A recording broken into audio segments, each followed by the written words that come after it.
This is the final self-portrait of Pablo Picasso, fittingly titled Self-Portrait Facing Death. It was created less than a year before he passed away at 91. It took several months to complete and had multiple iterations, but the final piece was a haunting expression of anxiety and dread. His friend, Pierre Dax, was one of the few people to provide commentary for the portrait, when he said, Picasso held the drawing beside his face to show the expression of fear was a contrivance. He later visited again and noticed that this time, the lines in the portrait had gotten deeper and darker, a change that also reflected Picasso's mind state. He did not blink. I had the sudden impression that he was staring his own death in the face, like a good Spaniard. A few months later, Picasso would pass away, and this was one of his most talked about pieces, an iconic artist's interpretation of his own demise and a final self-portrait to encapsulate the angst and existentialism that comes along with it. That's just an introduction of what I wanted to show you today, because in this video I want to talk about the concept of the final portrait, the dark, strange, and disturbing world of an artist's last time creating a piece that is a direct reflection of themselves. It has happened time and time again, and they're almost always different. Some of them show the mind deteriorating, some of them show their bodies given up, and you might even see a glimmer of hope or curiosity for what's on the other side. It's an incredibly specific type of art, but it's one that I think should be explored. So today I'm going to show you a few examples of the final self-portrait and the disturbing world around it.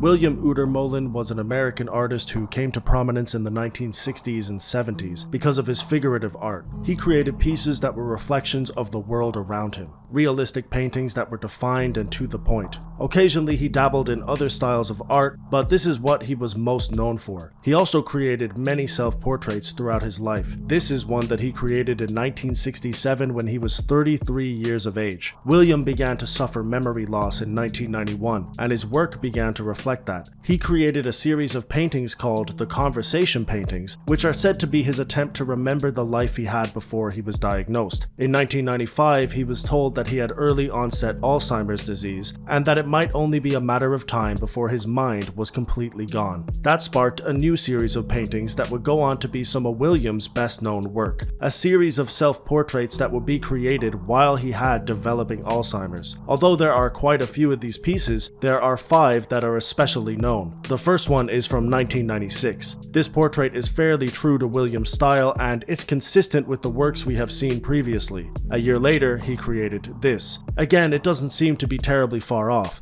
William has seemingly aged quite a bit here, at least by his own self-reflection. In 1998, things had clearly changed, and we can see this through his self-portrait that he created that year. We see a face of anguish, unconnected to a body, staring at us bleakly. It's obvious that things have taken its toll, and there are 2 more pieces to look at. Unfortunately, they do not get better. This was the painting we saw in 1999. Instead of a bleak expression, we see no expression, an image that can barely be described as a face at all. There are some minor attempts made to create a background and some semblance of color. A year later, we see the final piece, and all of that goes away as well. This is what we are left with. The final self-portrait that William has created, and his last attempt at creating anything in the world of art. A creator who was expressive, detailed, and able to accurately reflect the things around him has now been stripped of all of that, and this image is the clearest example of that. It's amazing that William even had the foresight to do this and see it through. This is arguably his most famous series of creations, and it came from such a terrible place. But being the artist that he was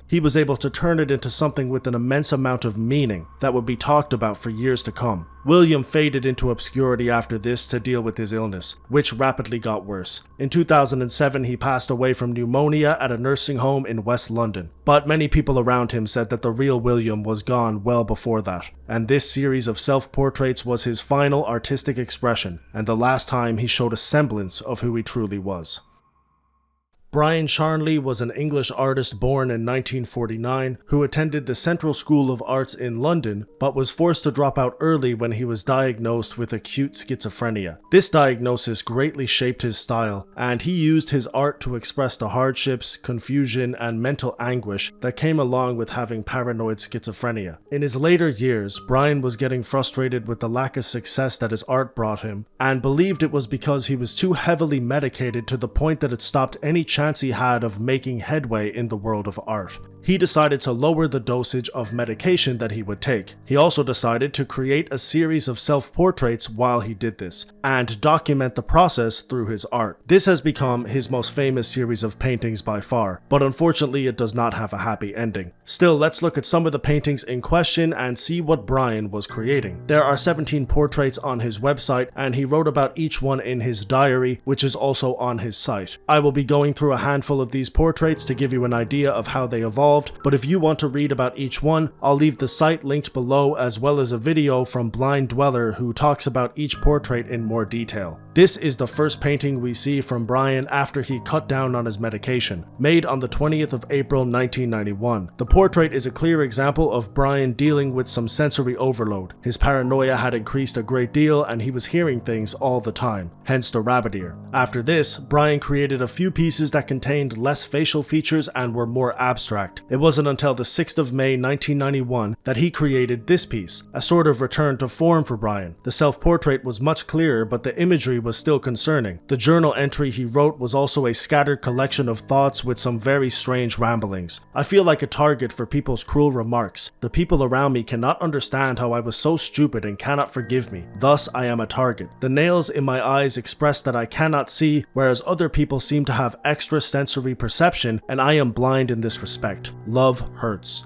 Less than 2 weeks later, on the 18th of May, Brian created this, a surreal, significantly darker piece of work. At this stage, Brian had reduced his intake of medication to 1 antidepressant. He was sleeping less, and it was likely that he was beginning to spiral into a deeper depression. Again, this painting shows us a bullseye, but this time it was in his mouth, a metaphor for his inability to socialize. His brain was replaced by a mouth that he had no control over, a powerful way to express the helplessness of his mental state. In my opinion, this portrait was a real turning point in this series, a metaphorical point of no return. On the 23rd of May, Brian created this, another rare example of him creating a self-portrait that actually looks like him. But as you can see, he has once again replaced his brain with a mouth. He explained it in his journal by writing, "The blue of the portrait is there because I felt depressed through cutting back on the antidepressants. I was pleased that I was able to express such a purely mental concept as thought broadcasting by the simple device of turning the brain into a mouth that I painted it again. One is very much up against the almost impossible task of describing in paint that which is essentially totally invisible. Symbols come to be employed and the appropriate one must be found. Also, it should have a poetic charge attached to it. Yet still, people are too ignorant to see. It's the third time in this series we see Brian replacing his brain with something else, a practice that he developed throughout this series that turned out to be a very effective way to communicate the scrambled thoughts that were happening in his brain. Over a month later, on the 27th of June, Brian believed he was closing in on a painting that could truly express his schizophrenia. This is the painting he made around that time. In his journal, he expressed the following: "I am still at an acute disadvantage socially. Can this ever change, or will the anger always remain? I intend to record my progress with more self-portraits to add up when they are all joined together as an important document as to life. At the end of the 20th century, self-portrait will state depth what is to be human and schizophrenic." Unfortunately, we did not get more self-portraits. We did, however, get 2 more paintings in this series. A piece that showed us an array of text that said words like enemy, rival, and past, with the center text reading, "The cards are no good that I'm holding unless they are from another world,"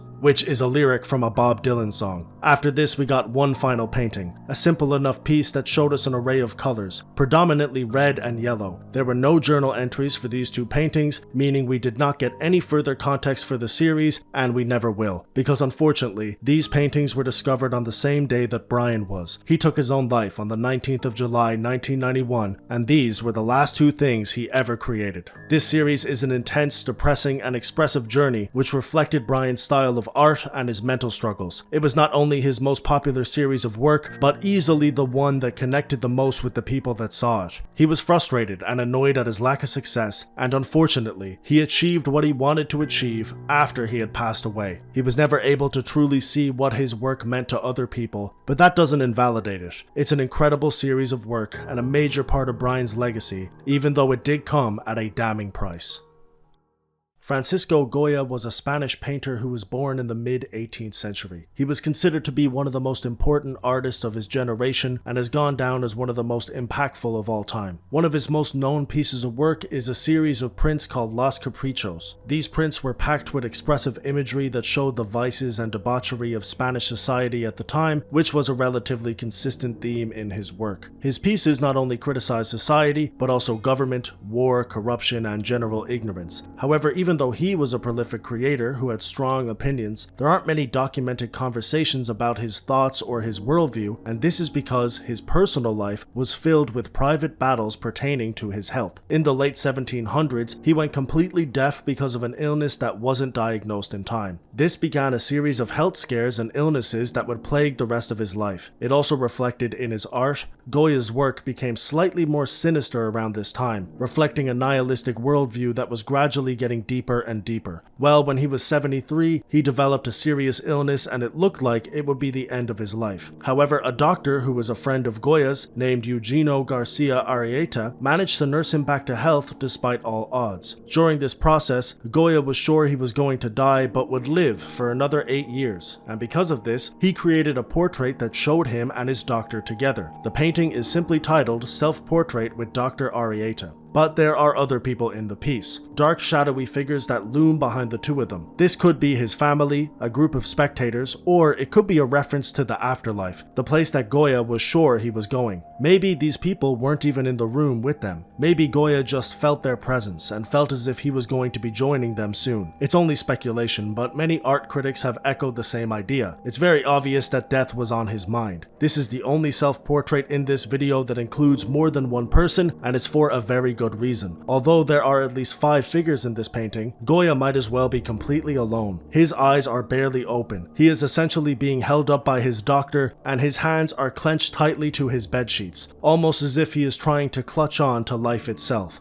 Out of all of the artists we have talked about, Goya is in the worst state physically, but his painting is arguably the best quality, and this is because he's the only artist who is painting his physical self deteriorating. His mental side is mostly intact. We can see that from the quality of the piece, but he's creating a depiction of a physical illness while everybody else was dealing with a mental one, and that's why I wanted to show you it. The brain is the artist's ultimate tool, and without it they are helpless. That helplessness can produce a new kind of art, a final attempt at recapturing what they once had. It's a depressing, nihilistic, gloomy area of art, but it only exists because the artist is still trying, still attempting to create and put something on a canvas that they are proud of. The true sorrow comes afterwards, when the canvas is blank, when there is nothing to draw or paint, when the artist's brain completely deteriorates. That's why these pieces should be looked at in a slightly more hopeful way. They are real, authentic attempts to create something despite the mental anguish the artist is going through. The darkest parts of these battles won't be seen on a canvas.